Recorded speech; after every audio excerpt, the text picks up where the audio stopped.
Rakkoon madaa yookaan kee osoo hin taane madooftee maaliif akka madooftee fi eenyuun akka madooftee wallaaluun rakkoo guddaadha. Salaamtaan daganne assalaamu alaikum warahmatullahi wabarakaatu. Kabajamtootaa fi jaalatamtoota nageenyi kabajaa fi jaalalaa bakka jirtanitti isin haa dhaqqabu jechaa arrallee walitti dachaaneetiin jirra. Barnoota guyyaa darbee irratti waa'ee eenyummaa fi garaagarummaa eenyummaa waliin ilaalla. Hayyee eenyummaa kanaanoo maal taane akka uummata Oromootti eenyummaa kennaafoo maaltu nu mudatu waan jedhu ni ilaalla. Waan kalee taanii beekuun waan boruutiif furmaata. Waan kaleessa keessa dabarre yoo beenne waan boru taanu yaanna waan ta'eef jechuudha. Nuti kaleessa akka Oromootaatitti sababa eenyummaa kennaa ajjeefamneerra. Akkallee hidhamneetiin jirra.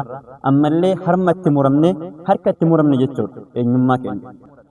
Mootummoonni asiin dura darban jaarraa tokko oliif dabaree wal dabarfataa kan dhufan hundi sababa Oromoo ta'uutiin qofa hayyoota meeqaa hidhanii hayyoota meeqa ajjeesanii dubartoota keenya harma irraa muranii dhiirota keenya immoo harka nurraa muranii. Namoonni tokko tokko haasan miidhaan kun yookaan cunqursaan eenyummaadhaan nurra ga'e kun eenyummaa amantaati malee eenyummaa sabummaa kan ilaallatu warri jedhan hin jiran. Isaanan sunniin ammoo warroota taa'umsa arraan tana qabatama lafa jiruu fi seenaa kaleessaa hin beekne. Tokkoffaa irratti Oromoon bakka lamaan miidhame. Akka Oromoo Musliimaatitti kallattii lamaan kallattii amantaatii fi kallattii Oromummaatiin miidhame. Oromoon Harargee, Jimmaa, Arsii fi akkasuma akka Walloofa kallattii lamaan miidhama.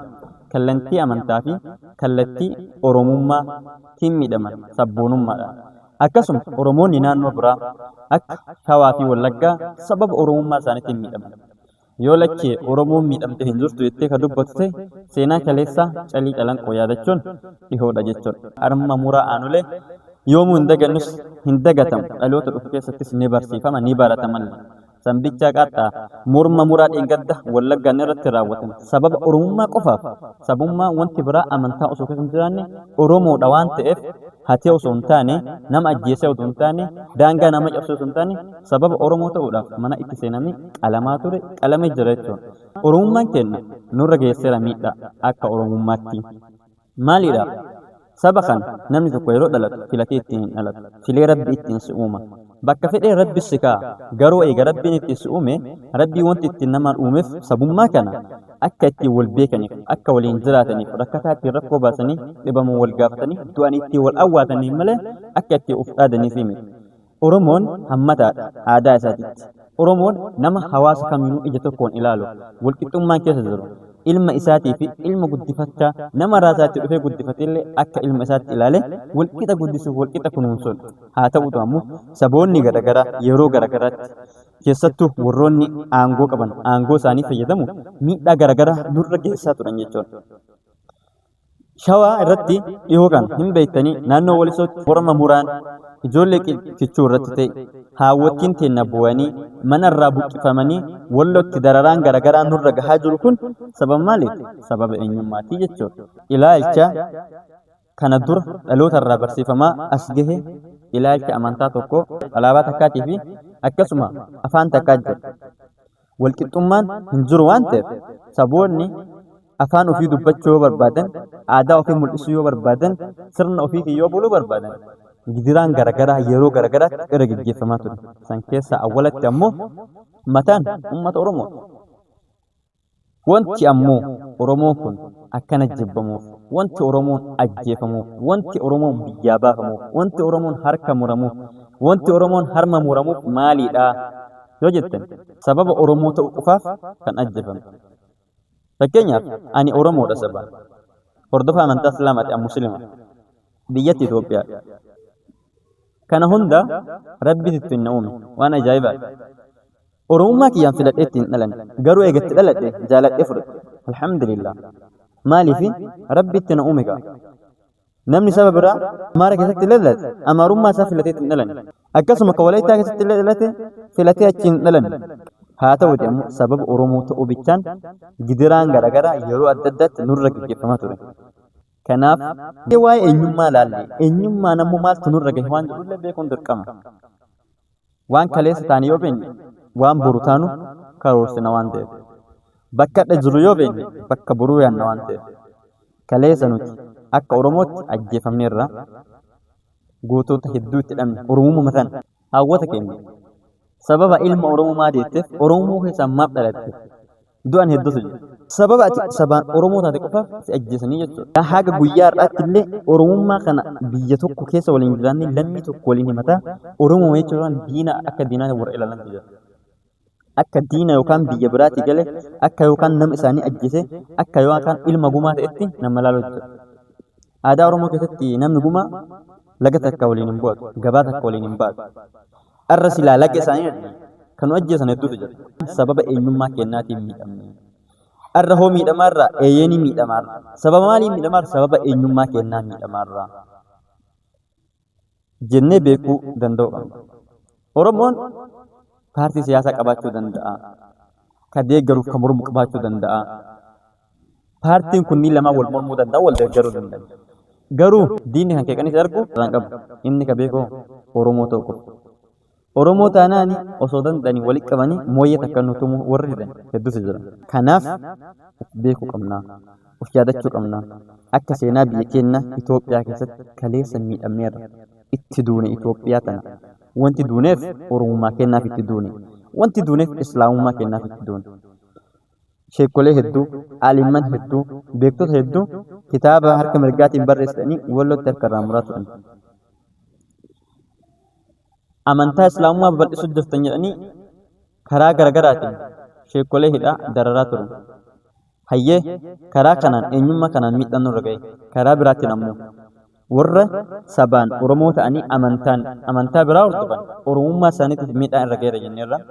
Warra sabaan Oromoo ta'anii amantaan Islaama ta'een hordofaniif kallattii lamaan miidhaa irra ga'e jenneerra. Warra sabaan Amaara ta'e ammoo miidhaan kallattii tokko irra ga'e. Kallattiin isaan irra ga'een kallattii amantaati. Hordofa amantaa Islaamaa taate Amaara taateetti miidhaan sirra ga'a. Maaliif? Eenyummaa kan ka'e isa lammataa ka amantaati qabatsaniif si miidhanii jechuudha. Si dararan, si ajjeesan. Hin jiru wanti akkasii yoo jette kalee dheengadda waan ta'aa ture agartanii kalee dheengadda kan waan ji'an geenne waan ji'a lama hin ta'in waan guyyaa dhiyoo kan dabale agartanii sababa maaliif? Islaama ta'uu keetiif masgida keessa seenanii si qalan jechuudha. Si ajjeesan, si dararan jechuudha. Maaltu jira as keessa? Eenyummaan ati qabatte akka si ajjeesisu, eenyummaa ati irra jirtullee akka si ajjeesu, akka si ajjeesaa jirullee beekuu qabdaa jechuudha. Garuu wanti ati beeku eenyuun akka duute, maaliif akka duute? Maaliif akka duute keessa eenyummaa keetiif duute, eenyuun akka duute ammoo hin beektu. Ka du'e kamuu eenyuun akka du'e, maaliif akka du'e beekuu danda'u qaba.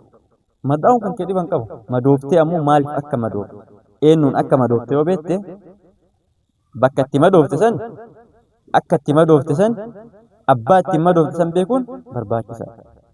Sirriitti guyyaa fayyadu qaba waan ta'eef. Nuti ammoo akka Oromoo tokkotti saba nuun faallaa jiru. Saba biraa irraa maqaa sabummaatiin miidhaa geessuu hin qabnu. Saba maqaa sabummaatiin yookaan maqaa biyyoommaatiin nama duuluun hin barbaachisu. Sababbiin isaa maalidha? Bakka itti dhalattellee Rabbi si filee saba ati keessaan dhalattillee Rabbi si filee waan ta'eef. Garuu akka saboomaa sababa sana keessa dhalachuudhaaf miidhamtu beekuu danda'uu qabda. Akka amantaa sana hordoftuuf miidhamtu beekuu danda'uu qabda. Waan jedhurraa si yaadachiisu dhufu. Kaleessas miidhamne itti duune harkillee itti nu citeera luka itti dhabne hayyuun manaa itti bahee biyyaa itti baqanne baharaa itti dhumne bakka takkatti walitti qabanii nu awwaalan. Sababa maalii? Oromoo ta'uu qofa badiin kan jiru bara. Seenaa keessatti warri aanolee naqxanii daawwattanii beektanii aadaa Oromoo keessatti darbaa moo dalgaa waan jedhamu jira awwaalcha irratti. Ilmaan Oromoo hedduu isaanii bakka takka walitti qabanii dhibbaatamaan kalaawaa kana awwaala takka warra awwaalantu jira. Warra harka irraa murantu jira. Warra harka irraa muran sun maaliif? Maal balleessu? Badii takka qabu bara Oromoo waan ta'eef. Kanaaf waan taane beeknee waan taanu haa yaadnu. Sabni namni maaliin nu duulu jira? Ati nama taatee Oromoo ta'uun si duulu jira. Ati ammoo Oromoo taatee ofii waliin duulu jirta. Yeroo kana keessatti Oromoo taanee afaan takka haasaya, aadaa takka qabaata, waliin jibbama, waliin ajjeefama, waliin wareegama, waliin biyyarraa baafama, waliin hidhamaa fi ofii deebina, ofii walitti deebina. Zamana kana jechuudha. Waa'ee ajjeefamuu, wal ajjeessuu, والضرر في والميدو دور في استبدلنا ولله هاتا وتي أمون كانوا أجهزوا أمن درا كانوا أجهزوا بايانا كانوا هدوا لين أمن كانوا جراجس أمن أنت ولا جراجس وانت سينا دبر دبنوف وانا رجل راس الرفنوف كليسا ورن أجهزوا أمن ورن جراجس أمن ورن قبرهم أمن ورن بنزوم كاركتات الرّ ورن قبرهم تدبني ودبان ورن قبرهم سوس دبنيتي كناف والحاكبن ولا كبان وان كس دبر لي هذا وان ارتجر لي عيادا نفيد وان كذا كناف فيديو خنرة وان برات من برات أبان برات يوكي سلا لني تفي إجاك أبدي أو رمو يوم ماكو سنيجلا تجبات بقينا فيديو في السلام عليكم ورحمة الله وبركاته.